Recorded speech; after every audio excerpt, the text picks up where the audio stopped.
অনেক দিন আগের কথা। এক জঙ্গলে বাস করত এক কাঠুরিয়ে।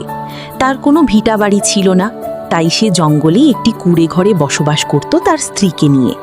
প্রতিদিন সে কাঠ কাটত এবং সেই কাঠ বাজারে বিক্রি করত। সেই টাকা দিয়ে তাদের সংসার চালাতো। প্রতিদিনের ন্যায় একদিন সে কাঠ কাটতে বের হলো। সে কাঠ কাটতে ছিল, হঠাৎ একটা শব্দ শুনতে পেল। তার পিছনে একটি ভূত দাঁড়িয়ে আছে।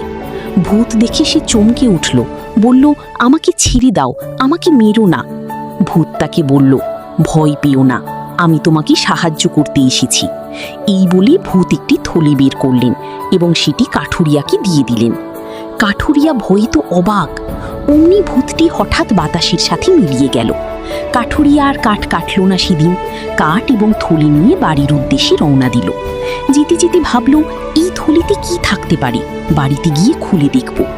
বাড়িতে আসলে তার স্ত্রী অবাক হয়ে দেখেন কাঠুরিয়ার হাতে একটি থলি।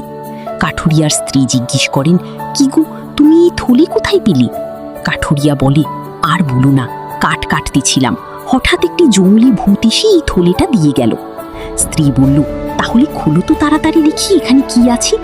কাঠুরিয়া দেরি না করে তাড়াতাড়ি থলিটা খুলল এবং যা দেখল, দুজনে দেখে তো অবাক হয়ে গেল। সেখানে অনেক ধনরত্ন ছিল। কাঠুরিয়া এবং তার স্ত্রী তো অনেক খুশি হয়ে গেল।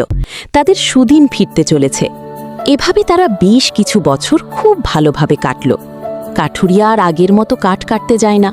কয়েক বছর যাওয়ার পরে ধনরত্ন সব ফুরিয়ে গেল। কাঠুরিয়া এবং তার স্ত্রী আগের মতো আবার গরিব হয়ে গেল, কারণ তারা যে ধনরত্ন পেয়েছে তা শুধু ভোগ করেছে।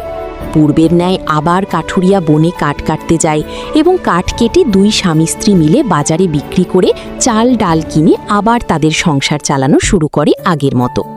প্রিয় বন্ধুরা, গল্পে বোঝা যায় গচ্ছিত অর্থ থেকে আয়ের উৎস বের করতে হবে।